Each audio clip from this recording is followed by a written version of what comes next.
उसके ऊपर अधिकार दिए गए हैं भारत के संविधान में।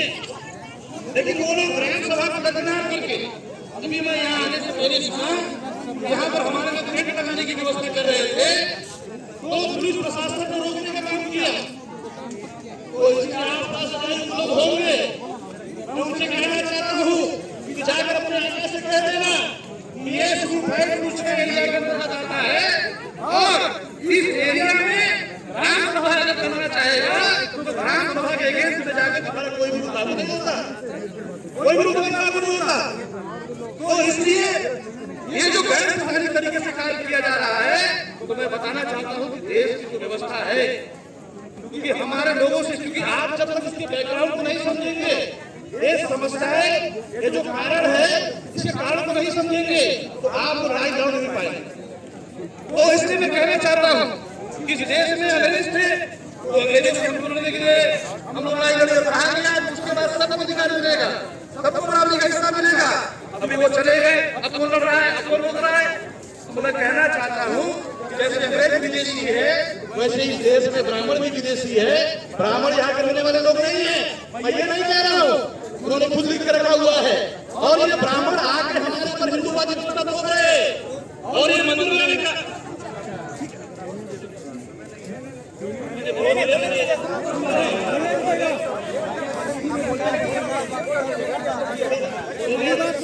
तो मैं कहना ये चाहता हूँ साथियों कि इस देश के अंदर हमने जिसको चुनकर भेजा है, अगर वो हमारे लड़ाई लड़ते तो आज हमें बैठक करने की जरूरत नहीं पड़ती।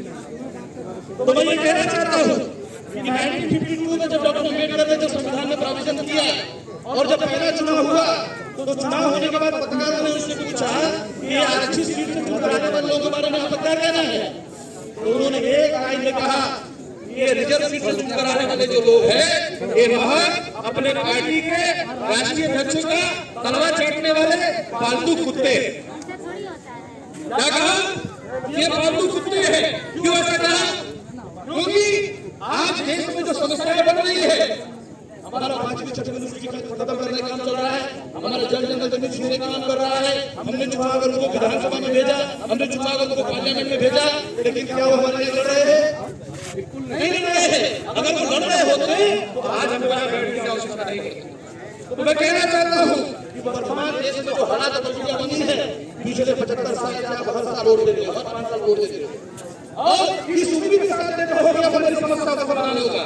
और इस देश में कांग्रेस गठबंधन हो तो हमारे अधिकार छीने जा रहे हैं, बीजेपी गठबंधन हो तो हमारे अधिकार छीने जा रहे हैं, यानी पिछले 75 साल से हमारे अधिकार छीनने का काम चल रहा है।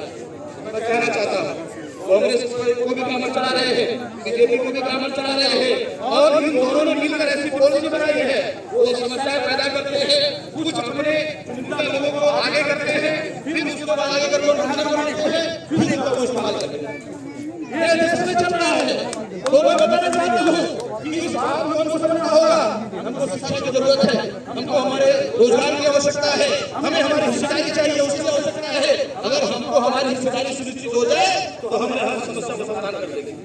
तो भारत में हमारी 7.5% संख्या है, अगर 7.5% हमारे कार्यपालिका में होते, 7.5% हमारे कार्यपालिका में होते, 7.5% हिस्सेदारी हमारी मीडिया में होती, तो हम अपनी समस्याओं का समाधान कर लायक होते। वो समस्या का समाधान कोई नहीं कर रहा है, कोई आवाज नहीं उठा रहा है, कोई भी इसको बोलने के लिए आगे नहीं आ रहा है। तो मैं कहना चाहता हूँ कि आपको खुद ही आगे आना होगा, और विरोधी जो मामला है, यहाँ कमेटी जो बनी है, तो उस कमेटी के संदर्भ में मैं कहना चाहता हूँ, यहाँ से बोल के जाना है, ये मंदिर का टुकड़ा जो है, ये ब्राह्मणों द्वारा लगाया हुआ झगड़ा है, और अगर इस मंदिर के प्रकरण का अगर निपटारा समय से नहीं किया गया, तो हम लोग इस मुद्दे पर ये जो मामला है, इससे मुक्त करने का जो मामला है, समाधान करने का, तो इस देश में ये जो ब्राह्मण लोग घुसपैठ करके यहाँ कब्जा करने का काम कर रहे हैं, तो हम लोग अभी ये देवरी प्रकरण को समस्या को समाधान करने के लिए कर रहे हैं। अगर वो नहीं कर रहे हैं तो आने वाले समय में अभी हम लोग, आपने कहा अंग्रेज विदेशी है, तो आपने कहा जो भारत छोड़ो, तो आप भी बाहरी हो, आपने डिस्कवरी ऑफ इंडिया में खुद लिखा कि हमारे पहले के प्रधानमंत्री हैं, आपने दुर्गा में लिखा, आपने आर्थिक भूमि में दराज में लिखा, और हमने डीएनए में प्रमाणित कर। तो डीएनए के अनुसार आप यहाँ रहने वाले नहीं हो, और आप यहाँ के लोगों को आपस में आकर जो व्यवस्था पर कब्जा कर रहे हो, हमारा छीनने का काम कर रहे हो तो आने वाले समय में हम लोग आपको भी आपसे मुक्त करने का आंदोलन झारखंड में खड़ा कर सकते हैं। तो इसलिए कहना चाहता हूँ ये झारखंड में नहीं पूरे देश में खड़ा कर सकते हैं और करेंगे ऐसा, क्योंकि आप न्यायपालिका में 99% कब्जा के जज बने हो, विधायक में आप पूरा कब्जा किए हो और मीडिया में 100% कब्जा किए हो, शासन प्रशासन में हर जगह बैठे हो, आप बैठे हो, इसलिए हमारी समस्या का समाधान नहीं हो रहा है। इसलिए समाधान नहीं हो रहा है। संविधान के आर्टिकल 19 में हमको संगठन बनाने का, संगठन चलाने का, प्रचार प्रसार करने का, अपनी अभिव्यक्ति करने का ये सारा अधिकार संविधान में है। ये सारा अधिकार संविधान में है। ये चाहे डीएसपी हो चाहे एसपी हो, अगर उसने संविधान नहीं पढ़ा है तो भारत का संविधान को पहले पढ़ ले, उसके बाद बात करें। तो मैं कहना चाहता हूँ ये अधिकार हमको संविधान ने दिया है, हमारे बाप ने नहीं दिया।